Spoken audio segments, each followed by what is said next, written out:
The Supreme Court has ruled to uphold the halting of federal executions after finding the application of the death penalty to be unconstitutional. Before this ruling, which came down Friday evening, 5 executions were scheduled for December and January in Terre Haute.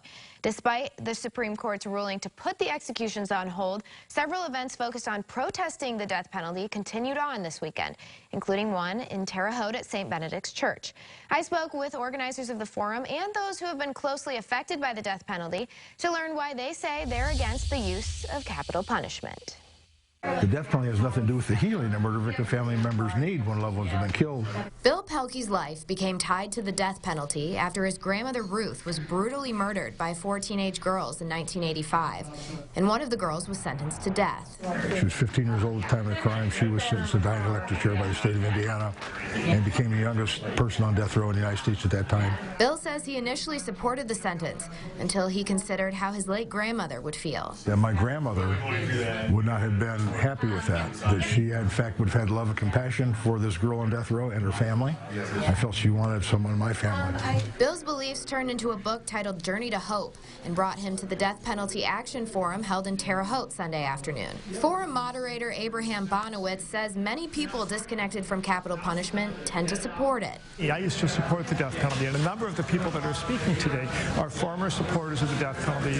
Never had to think about it. Bonowitz says executions, including the 5 scheduled federal executions recently halted in Terre Haute, go against basic human rights. One of the human rights that people have is the right not to be subjected to these awful punishments. Another person in attendance at Sunday's forum was Roderick Reed, the brother of Rodney Reed, a man on death row in Texas, whose execution was indefinitely suspended in November, pending possible evidence suggesting his innocence. We've been fighting to prove his innocence for the last 22 and a half years.